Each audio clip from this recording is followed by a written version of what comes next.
The Empty Cup Story. Be open to learning. Have you ever felt like you knew it all?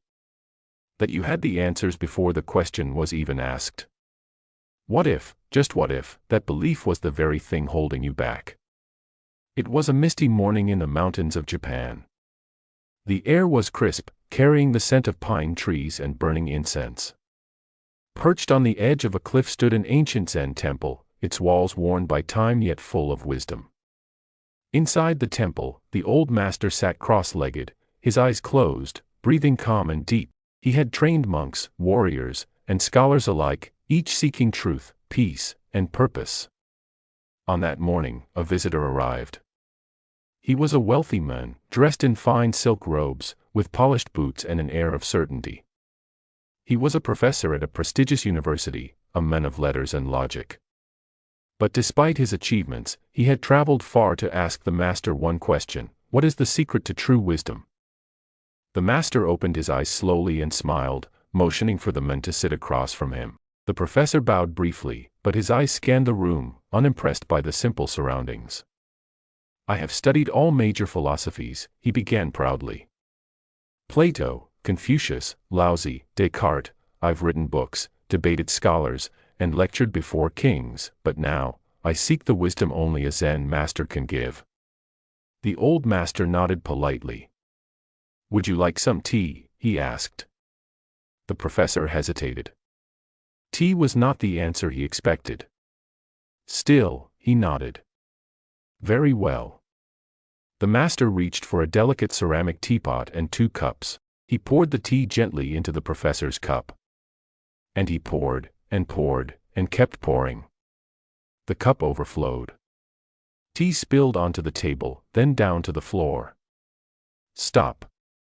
What are you doing? The professor exclaimed, jumping back. My cup is full. The master looked up calmly. Yes, he said.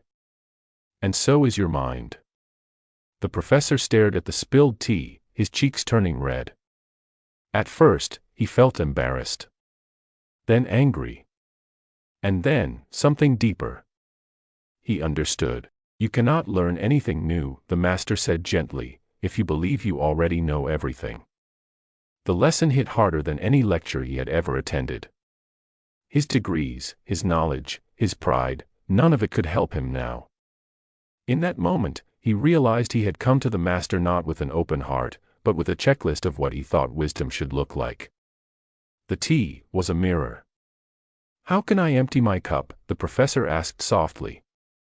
The master smiled. That is the beginning of learning, he replied. The 2 men sat in silence for a while. The only sound was the faint wind brushing through the trees and the slow drip of tea from the edge of the table. In the quiet, the professor felt something he hadn't felt in years. Humility. Not shame, but a peaceful surrender of ego. He had come for knowledge, but found something more valuable: wisdom. And wisdom, he realized, doesn't shout with pride. It whispers through silence. It hides behind humility. It waits in the space between thoughts. The next morning, the professor remained at the temple. He rose early, helped sweep the courtyard, and joined the monks in silent meditation. His silk robes were traded for simple garments. He spoke little. But his mind was now listening. The master approached him as the sun rose above the horizon. They sat together once again under the blossoming cherry tree. Petals floated through the air like snowflakes. The master asked, "Why did you seek me, truly?" The professor hesitated. He had rehearsed the answer so many times before. But now, the truth surfaced differently. I thought wisdom was something I could conquer, he said quietly. Like a mountain to climb. A trophy to claim, but when I reached the top, I felt emptier than before.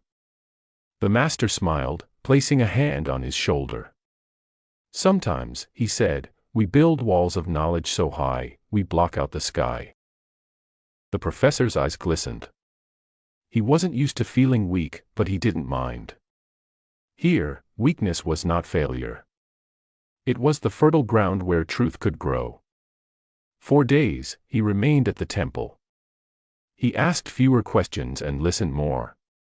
He watched how the monks moved with intention, how they bowed to each moment, how they treated even the smallest task with reverence.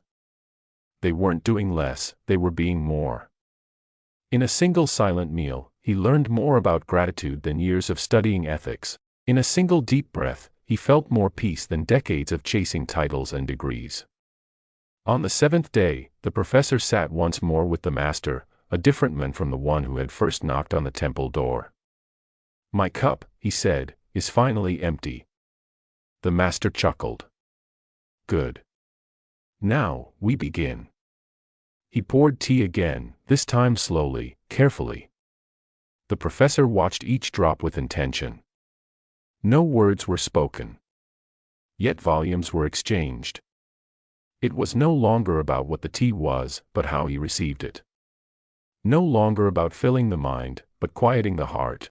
That morning, as the mist rolled across the mountain and the sun warmed the temple stones, the professor didn't leave with answers.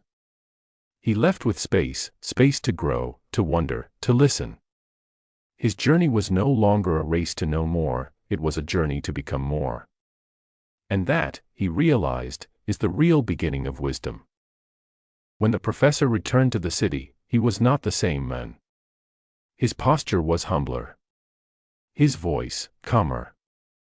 And his eyes, clearer. He stepped back into his classroom, but this time, he didn't speak right away. He looked out at the eager faces, students waiting for knowledge. And instead of lecturing, he asked a question: what does it mean to not know? The students stared, puzzled. Was this a riddle? A test? But he waited. One by one, hands rose. Ideas formed. Discussions began. He listened, truly listened, and for the first time, his class wasn't about transferring facts, but cultivating curiosity. He wasn't the center anymore. The learning belonged to everyone. Years passed. His name no longer carried the same prideful weight. But his students remembered him, not as a man who taught everything, but as a man who taught them how to learn. He became the cup. Not full. Not empty. But open.